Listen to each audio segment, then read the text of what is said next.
ini secara kepercayaan dirinya sudah sangat baik lah hitungannya ya.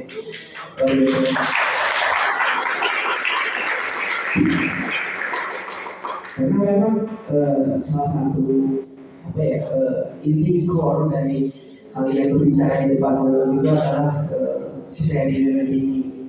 Terus juga kegelisahan kalian juga terasa di beberapa materi kalian, bagaimana kalian melakukan observasi tentang perusahaan apa sih yang sering atau keresahan tentang perusahaan yang terjadi di circle kalian. Terus juga ada juga yang sudah mulai memakai pattern-pattern yang tidak biasa dalam tulisan secara komedi. Tadi ada yang pakai anti jokes, ada yang pakai callback beberapa kali. Itu artinya kalian sudah secara formal, secara komedi itu kalian sudah familiar lah. Jadi cukup lumayan terbuka kami sebagai dalam diri ibu. Karena di usia mereka yang muda ini berani berbicara di depan rumahnya sudah oke banget. Apalagi udah belajar gimana caranya nulis, gimana caranya delivery, gimana caranya mentranslatekan keresahan menjadi sesuatu yang mempunyai nilai komedi. Itu kan artinya memang mereka ini secara literasi juga banyak membaca. Secara observasi mereka cukup peka dengan apa yang terjadi pada lingkungan terdekat mereka. Jadi memang secara general kalian dan luar biasa bukan buat diri.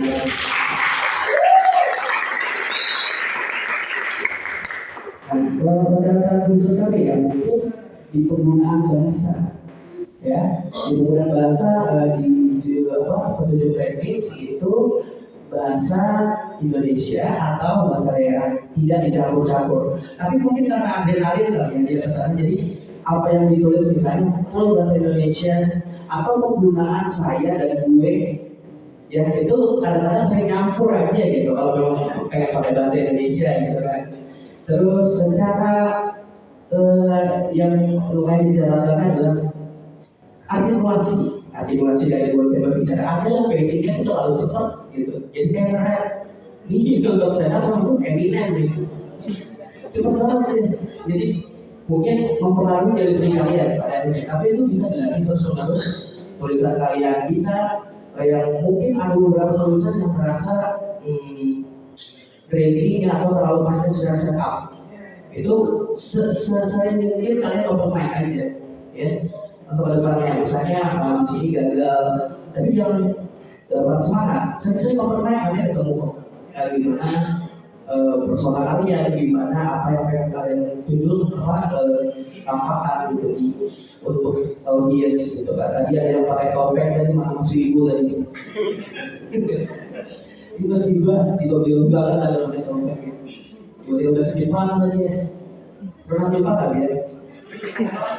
Atau bahas kejadian Jepang kita semua kejadian Jepang. Ya jadi memang itu ya. Kalau kita mengkomunikasikan itu menjadi sesuatu yang memang bisa kalian eksplorasi ya. Secara penulisan memang kadang-kadang begini, misalnya yang paling saya kami dengar adalah lebih sering membaca tulisan chat dari ayam. Itu paling sering ya. Kalian bisa cari sisi lain. Kalau tulisan dari ayam misalnya sudah dipakai di beberapa materi, itu mungkin bisa kalian cari layer 2, layer 3 ya. Jadi lebih bisa nggak ketebak gitu kan. Ini kadang-kadang kalau apalagi dengan skena komedi sekarang, formula setup punchline itu kadang-kadang penonton tuh mudah punchline ya. Jadi kita memang tahu itu punchline dan itu ada kemungkinan lucu.